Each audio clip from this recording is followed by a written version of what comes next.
रोकिएन सविता भण्डारीको न्यायको लागि गरिएको आन्दोलन, जन उग्र रूप लिँदै। सविता भण्डारी प्रकरणमा रवि लामिछाने बोले, सविता भण्डारीको न्यायको पक्षमा छु भन्दै यस्तो स्ट्याटस राखे। नमस्कार दर्शक बिनहरू, तपाईँ यति बेला हेर्दै हुनुहुन्छ हाम्रो आवाज टिभी युट्युब च्यानल। हाम्रो आवाज टिभी युट्युब च्यानललाई सब्स्क्राइब गर्नु भएको छैन भने सब्स्क्राइब गरी हामीसँग जोडिनु होला। हामीलाई अन्तिमसम्म हेरेर साथ दिनु होला। मन परे शेयर गर्नु होला, लाइक गर्नु होला, हेरिसकेपछि मात्रै कमेन्ट गर्नु होला। सविता भण्डारीको न्यायको लागि तपाईँ हामी सबै एकचोटि उठ्नै पर्ने भएको छ, बोल्नै पर्ने भएको छ। त्यसकारण सविता भण्डारीको न्यायको लागि तपाईँ हामी सबै मिलेर अगाडि बढ्नुपर्छ। यो भिडियोलाई धेरै मात्रामा शेयर गर्नुहोला। सविता भण्डारीको मृत्यु प्रकरणले यति बेला सामाजिक सञ्जाल निकै नै तातिरहेको छ। सविताको न्यायको माग गर्दै अहिले चितवन प्रहरी कार्यालय, नगरपालिका, सविताको घर अदालत अगाडि चर्को नाराबाजी गर्दै उनको न्यायको लागि चर्को आवाज उठाइरहेका छन्। क्रमशः पीडित पक्षमा पक्राउ पर्ने गरेका छन् भने यो विषय विभिन्न टीका टिप्पणी गर्दै धेरै सविताको न्यायका लागि आवाज उठाइरहेका छन्। ससुराले यौन हिंसा गरेको भनेर मिडियामा भिडियो समेत भाइरल भइरहेको छ। अहिले आरोपित सविताका मामाजू र उनका ससुरा भर्खरै अदालतबाट धरौटीमा रिहा भएका छन्। सविता भण्डारीको न्यायका लागि यति बेला सामाजिक सञ्जाल, विशेष गरी टिकटक प्रयोगकर्ताले विभिन्न खालका मन छुने टिकटकहरू मार्फत जनचेतना गराउने र न्यायको आवाज उठाउने काम गरिरहेका छन्। यी टिकटकहरूले हेर्दा लाग्छ कि नेपालमा कि न्याय मरेको छ। न्यायका लागि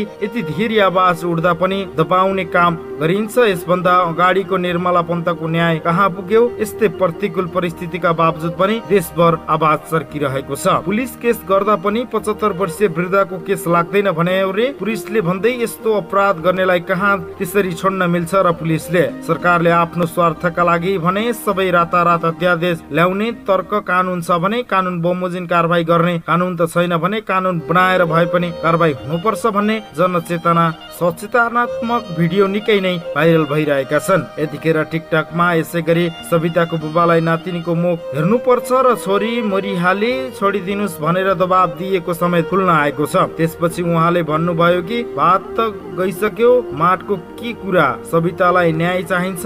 अवश्य आखिर सरकारले आधिकारिक निकायबाट पनि न्यायको आशा गर्न सक्ने भन्ने न्याय माग्न जाने ठाउँ कहाँ हो? राष्ट्रपति महिला हुनुहुन्छ, यद्यपि महिलाहरू नै असुरक्षित छैनन् भने नेपालमा भन्दै घर गुहार मागिरहेका छन्। यसै गरी जय नारी महिला अभियान सावित्र सुविदेले समेत सविताको न्यायका लागि चर्को आवाज, जबसम्म तिमी छोरीहरूको बलात्कारलाई जिउँदै जलाउँदैनौ, शासक गर्दैनौ, तबसम्म बलात्कारीको शिकार भइरहन्छन्, उनले आवाज उठाइरहेकी छिन्। यसै गरी हिंसा, साहुन र अपराधको भन्दै बेलामा आवाज उठाउन ताकि अरू सविता भण्डारी जस्तै अन्याय सहेर मृत्युवरण गर्नु परेको छ। कपुरबोट मिडियाका पत्रकार सन्तोष देउजाले एकपछि अर्को गर्दै उनका घर परिवारका सदस्यहरूसँग अन्तर्वार्ता लिइरहनु भएको छ। यसै बेचमा उनले भर्खरै सविता भण्डारीको सासू, बहिनी, बुबा, श्रीमान, आमाजुको श्रीमानको अन्तर्वार्ता लिइसक्नु भएको छ सन्तोष देउजाजीले। त्यसपछि अहिले सबै दर्शक श्रोता आग्रह बमोजिम सविताको घरमै गएर स्थलगत रिपोर्ट समेत गरिसकेका छन्। त्यहाँ भएको वस्तुस्थितिको समेत जानकारी दिनु भएको छ। कृपया सबै विषयलाई तयार पारिएको भिडियो प्रस्तुत गर्दैछौ, हामीलाई अन्तिमसम्म हेरेर साथ दिनु होला। सविता भण्डारी प्रकरणमा चितवनका दाजुभाइ दिदीबहिनीहरूको सन्देश मैले पाएको छु, तर यहाँहरूलाई अवगत नै होला कि म अहिले कुनै टेलिभिजनमा कार्यक्रम सञ्चालन गरिरहेको छैन। यसको अर्थ यो लगायत कुनै पनि घटनाको विस्तृत रिपोर्टिङ गर्न सकेको छैन। तर अब चाँडै ग्यालेक्सी 4K प्रसारण हुँदैछ र हाम्रो टिमले यस घटनाको विविध पाटोको अध्ययन र प्रहरी अनुसन्धानको फलोअप निरन्तर गरिरहेको छ। एक भेटमा प्रहरी महानिरीक्षक ज्यूसँग पनि यस घटनाको बारेमा बुझ्ने प्रयास गरिरहेको छु। म सदा झै पीडितको न्याय पाउन् भन्ने पक्षमा छु। सविताको न्यायका लागि लकडाउनले गर्दा सडकमा कार्यक्रम नभएकाले टेलिभिजनमा बोल्न नसकेको मात्रै हो। सम्मानित अदालतमा विचाराधीन यो मुद्दालाई मिडियाले धेरै गिजेकोले आरोप स्वयं पीडित परिवार पक्षले समेत अभिव्यक्ति दिइरहेको सन्दर्भलाई हामीले मनन गरिदिनु पर्छ। अपराध अनुसन्धान जस्तो जटिल विषयलाई अनुमान र अड्कलबाजीको भरमा केवल सामाजिक खतमका लागि बोल्नु कतिपय उचित हुँदैन।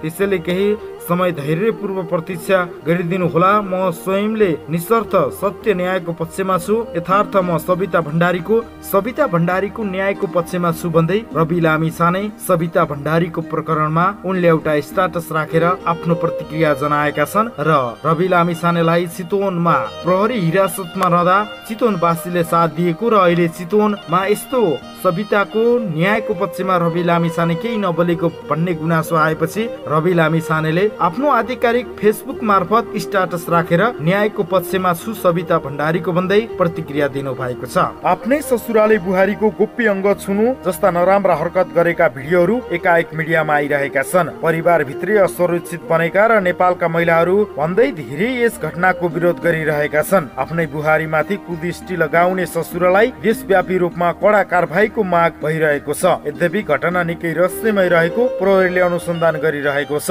के त वास्तविकता त्यो आउन बाँकी नै रहेको छ। सबिता भण्डारीले माइती पक्षको हत्या नै गरेको हो भन्दै न्यायको माग गरिरहेका छन्। घटनाको प्रविधि हेर्दा आफैले आत्महत्या होइन भन्दै देश तथा विदेशमा रहने नेपालीहरूलाई चौतर्फी विरोध गर्दै आइरहेका छन्। बुहारीलाई ससुराले छोरीको रूपमा हेर्नुपर्ने तर आफ्नै छोरीको सम्मान बुहारीलाई पटक पटक दुर्व्यवहार गरेपछि सहन नसकेर यस्तो भएको भन्ने आकलन पनि धेरैले गरेका छन्। सबै आफ्नो धारणा राखिरहेका छन्। यति सानो छोराको का खुसी हो, मेरी दिदीलाई मारेको हो भन्दै बहिनीले सार्वजनिक गरिन् ससुराको घिनलाग्दो करतुत। वैशाख 4 गतेको घटना हो। चितवन शारदा नगर स्थित महानगरीय प्रहरी काठमाडौँमा रहेको सबिता धिताल भण्डारीको माइतीलाई सम्पर्क गर्छ र सबिता धिताङ भण्डारीले केही घण्टा अगाडि देहत्याग गरेको र मृतकको शव अस्पतालमा पुर्याइएको सकेसम्म छिटो सम्बन्धित अस्पतालमा आइपुग्न अनुरोध गर्छन्। यस्ता सबिताको माइती परिवार स्तब्ध बन्छन्। त्यो सूचनालाई स्वीकार्न सक्दैनन्। माइती पक्षले सबिताको परिवारलाई सम्पर्क गर्न कोसिस गर्छ तर सम्पर्कमा परिवार भित्रका सदस्य कोही आउँदैनन्। अन्ततः परिवार नजिकका आफन्तसँग सम्पर्क हुन्छ र सबिताको माइतीले कल्पना गर्नसम्म नसकेको घटनालाई स्वीकार्न बाध्य हुन्छन्। केही घण्टा भित्र माइती पक्ष सम्बन्धित अस्पताल पुग्छन् जहाँ सबिताको शव पोस्टमार्टमको निम्ति अस्पताल पुर्याएको हुन्छ। सबिताको माइती पक्षका अनुसार जहाँ प्रहरीले उनीहरूलाई सबैको फोटो खिच्न मात्रै होइन राम्रोसँग अन्तिम पल्ट हेर्न समेत दिन्छ। 28 वर्षीय सबिता चितवन स्थित शहीद स्मारकबाट एचएमडी विषयको अध्ययन पूरा गरेर बीबीएस विषयमा अध्ययनरत थिइन्। अध्ययनमा अब्बल सबिताले कलेज मात्रै कामको अवसर समेत मिलेको थियो तर उनले त्यो अवसरलाई स्वीकार गरिनिन् कारण सबिता बाहेक कलेजका साथी वा अन्य कसैलाई थाहा नदै मृतक सबिताले कलेज किन एक साथी अनुसार उक्त साथीको घरमा सबिता आउने जाने गर्थिन्। सबिताको उक्त परिवारमा निकै आत्मीय सम्बन्ध रहेको थियो। त्यस्तै यो घटनाले केही समय अघि सबिता ती साथीको घरमा गएकी थिइन्। उक्त साथीका अनुसार त्यो दिन सबिताको शरीरमा नील डामहरू देखेर उनले के भयो भनेर सोधिन्। सबिताले जवाबमा श्रीमान उहाँले हिजो रक्सीको नशामा होस गुमाउनु भयो सबिताले यति मात्रै भनेकी थिइन्। सबिताका कलेजका अन्य साथीहरू अनुसार सबिता निकै आत्मविश्वास स्वभावकी थिइन्। पढाइमा अब्बल नै थिइन्। विदेश जाने होइन आफ्नो देशमा केही गर्नुपर्छ भन्दै साथीहरूलाई हँसाउँथिन्। उनले मृत्यु अगाडि उनले यस्ता केही आधारहरू समेत छाडेकी छिन् जसलाई प्रमाण मानेर हेर्दा सहजै अनुमान लगाउन सकिन्छ उनी माथि आफ्नै घर परिवारमा मानसिक यातना दिइरहेको थियो।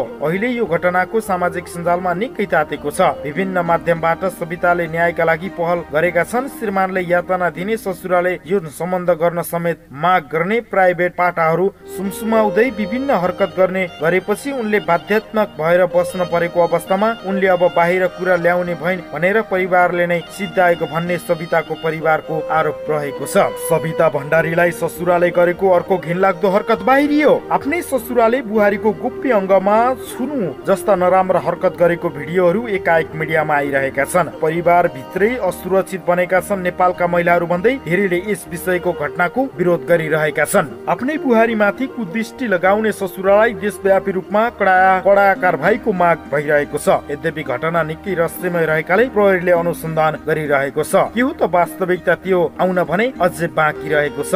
सबिता भण्डारीको माइती पक्षले हत्या नै गरेको हो भन्ने न्यायको माग गरिरहेका छन्। घटनाको प्रविधि हेर्दा आफै गरेको आत्महत्या होइन भन्दै देश तथा विदेशमा रहने धेरै नेपालीहरूले चौतर्फी विरोध गर्दै आइरहेका छन्। बुहारीलाई ससुराले छोरीको रूपमा हेर्नु तर आफ्नै छोरी सम्मान बुहारीलाई पटक पटक दुर्व्यवहार गरेपछि सहन नसकेर यस्तो भएको भन्ने आकलन पनि धेरैले गरेका छन्। सबै आफ्नो धारणाहरू यतिखेर सार्वजनिक गरिरहेका छन्।